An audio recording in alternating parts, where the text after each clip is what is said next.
Assalamualaikum warahmatullahi wabarakatuh. Saya Fadila Munawara. Di sini saya berperan sebagai seorang bidan. Hai, perkenalkan nama saya Vinada Filmis. Di sini saya berperan sebagai istri. Perkenalkan, saya Budayanti. Di sini saya berperan sebagai suami dari klien yang ingin memakai KB.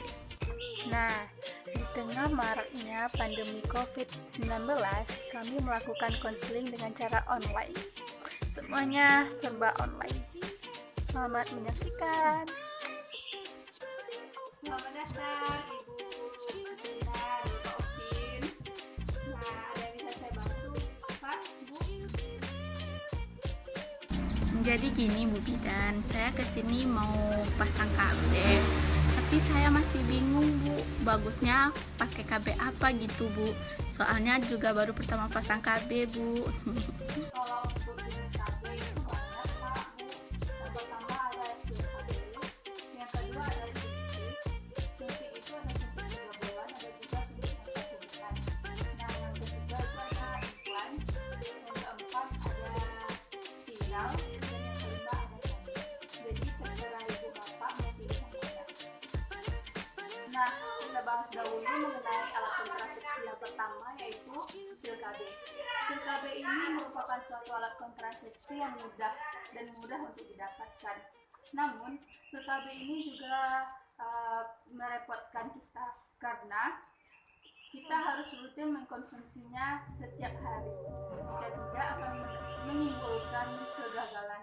Dan persentase dari kegagalannya itu 8%. Itu pun jika digunakan secara rutin. Nah, untuk efek sampingnya, pil KB ini mempunyai beberapa efek samping. Yang pertama yaitu dapat meningkatkan risiko darah tinggi, peningkatan berat badan, dan dapat mengganggu produksi ASI, pendarahan secara tiba-tiba, dan dapat menimbulkan pengeluaran darah di saat di luar waktu menstruasi. Dan juga KB ini akan menimbulkan rasa mual, terus yang berlebihan, sakit kepala, dan terkadang tidak adanya rasa nyaman pada payudara kita. Dan yang lebih pentingnya lagi, KB ini dapat menurunkan gairah berhubungan kita. Nah, untuk jenis kontrasepsi yang kedua yaitu ada suntik KB. Suntik KB ini dibagi menjadi 2 tipe. Yang pertama ada menunda kehamilan selama 1 bulan dan juga ada untuk yang 3 bulannya. Nah, jenis kontrasepsi ini hampir mirip dengan pil KB, di mana pil KB harus kita konsumsi setiap harinya, tapi pada suntik KB ini kita konsumsi 1 kali dalam sebulan dan juga ada yang 3 kali dalam sebulan. Nah, untuk suntik KB ini mempunyai efek samping ya Bapak Ibu. Yang pertama itu ada menimbulkan rasa mual, yang kedua ada peningkatan berat badan, dan juga ada penurunan gairah berhubungan. Selanjutnya, efek sampingnya ada sakit kepala yang berlebihan dan juga akan menimbulkan jerawat yang semakin membandel, yang dimana jerawat itu tidak kita inginkan. Nah, dari penjelasan saya tadi, apakah Bapak Ibu ada yang ditanyakan? Nah, Ibu Bapak, selanjutnya alat kontrasepsi yang ketiga ada implan ataupun susu. Jenis kontrasepsi ini merupakan sebuah penanaman benda kecil seukuran batang korek api yang ditanamkan pada tubuh kita, yaitu pada bagian lengan atas. Dan pada umumnya implan ini termasuk ke dalam kategori KB temporer, yaitu dengan jangka waktu pencegahannya yang cukup lama, yaitu selama 3 tahun. Nah, sangat cocok bagi bapak dan ibu yang ingin menunda kehamilannya selama 3 tahun tersebut.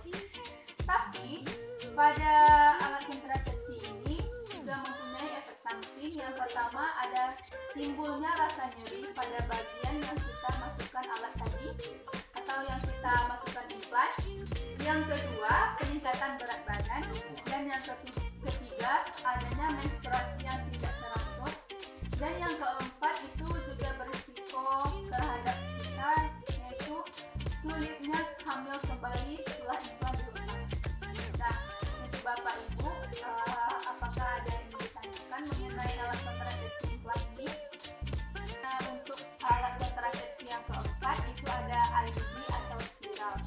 IUD atau intrauterine device atau yang sering kita kenal dengan spiral ini sangat diminati oleh pasangan Indonesia.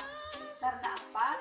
Selain dari penggunaan jangka waktunya yang cukup lama, kontrasepsi spiral ini juga tidak memerlukan perawatan yang ekstra dan juga tingkat kegagalannya sangat rendah.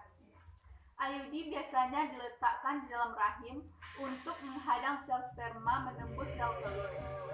Tapi alat kontrasepsi IUD ini juga mempunyai efek samping beberapa. Yang pertama ada kram perut atau rasa sakit pada bagian perut bawah. Yang kedua, pendarahan yang cukup banyak saat menstruasi. Yang ketiga, dapat lepas atau bergeser. Jika lepas biasanya akan dikeluarkan bersamaan dengan darah haid.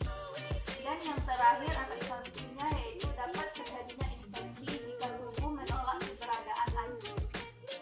Nah, yang kelima ada alat kontrasepsi yang namanya kondom.